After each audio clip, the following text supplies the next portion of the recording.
Going to tell you about a horror movie called Incident in a Ghostland. There will be spoilers.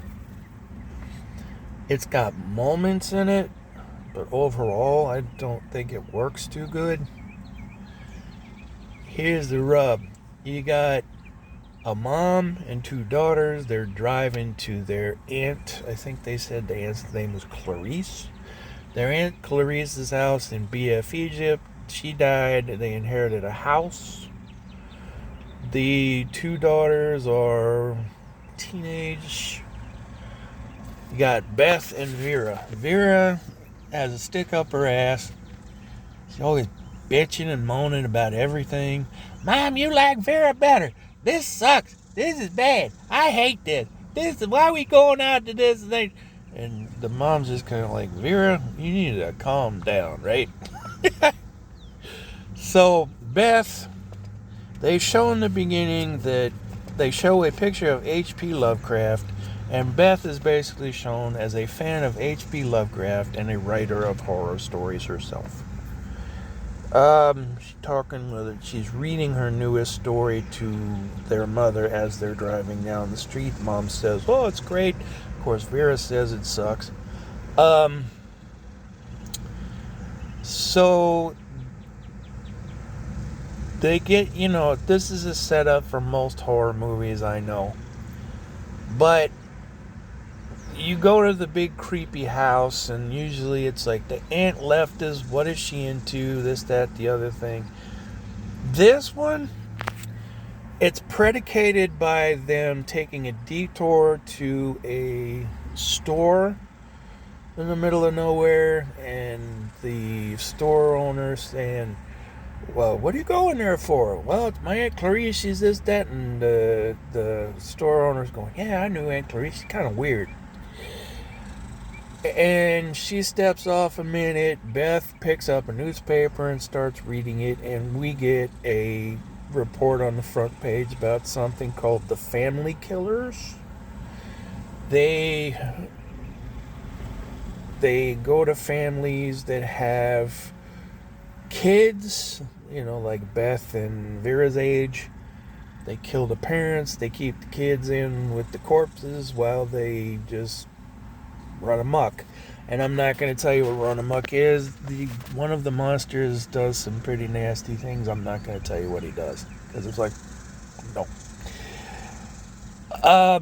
While they're going to Clarice's, and right when they get to the store, they are followed by a candy truck.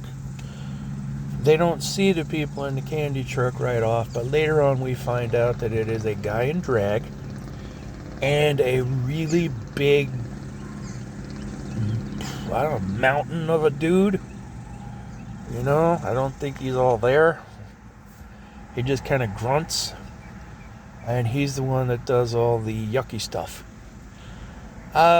They drive in the beginning past them, and they're like waving at the family. They all wave back except for Vera, who flips them the bird. I'm telling you, this Vera is something else. She's just bitching and moaning to the point where you go, yeah, I really want something nasty to happen to this bitch.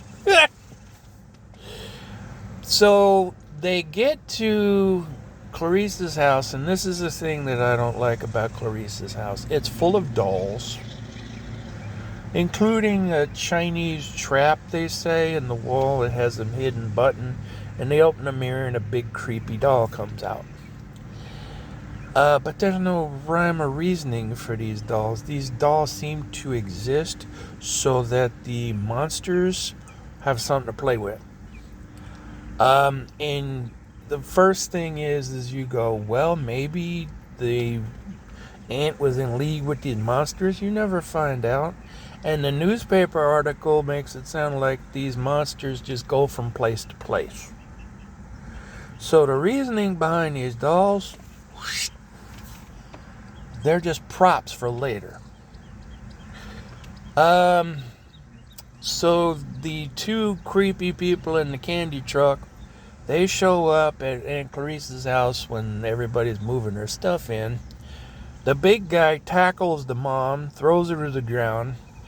You see a fight ensue between all of them. The mom gets a drop on both of them and supposedly stabs them to death. Then you see flip, and it's 16 years later, and we have grown-up Beth. She's a famous horror writer. She wrote a book called Incident in a Ghostland that everybody's going nuts over. And she gets a call on the phone from her sister Vera. Apparently, Mom and Vera stayed in the creepy house all this time, and Vera's gone nuts from the experience. The big monster did do some nasty stuff to her, so that's understandable. But Mom and Vera are still in the house. Vera, they screaming and yelling, they're gonna get me, Beth. I need your help.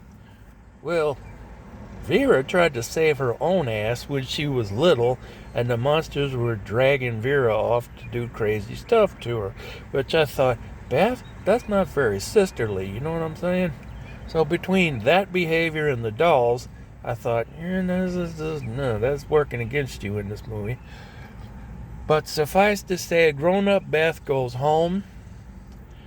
Vera is and locks herself in the basement on a nightly basis, screaming and yelling, and Beth says, Mom, how do you do that?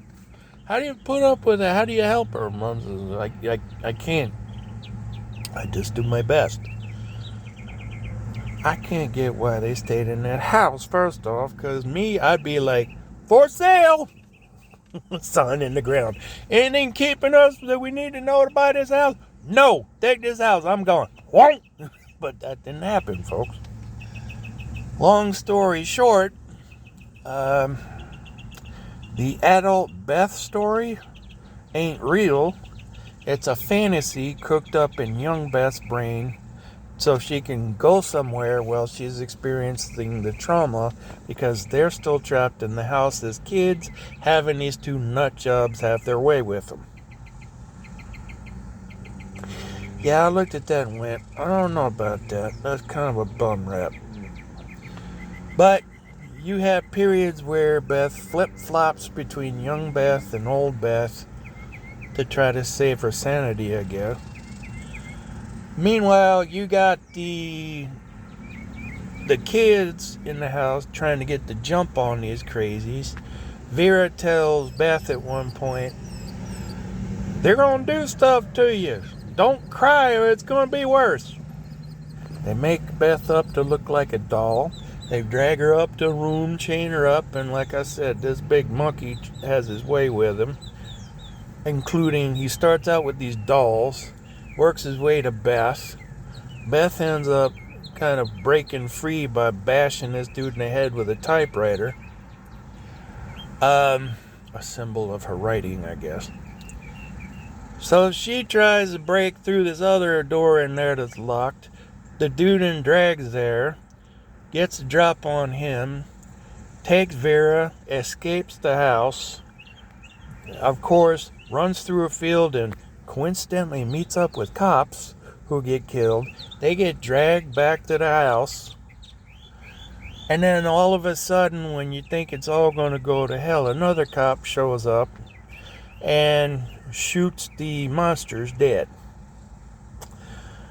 And at the end of it, you have Beth and Vera being taken off in separate ambulances, but they're kind of going to tell you as the viewer that, is this real or is this another way of Beth escaping into her own head? No, not down with it, man. If I was going to rate this movie, I would give it maybe a 5 out of 10.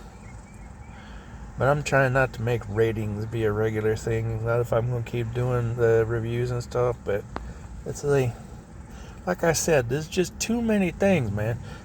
They don't explain anything about these monsters. Except for the little reference in the newspaper article in the front. Call them the family killers. You don't get any motivation. You don't get where they came from. And that's okay on some of this to leave the monsters ubiquitous. But the going back and forth between the adult Beth and everything, When they originally did it, I thought, well, this is maybe kind of cool. You get adult Beth and she comes back home to deal with what happened. But no, it's flip-flopping between that and Kid Beth.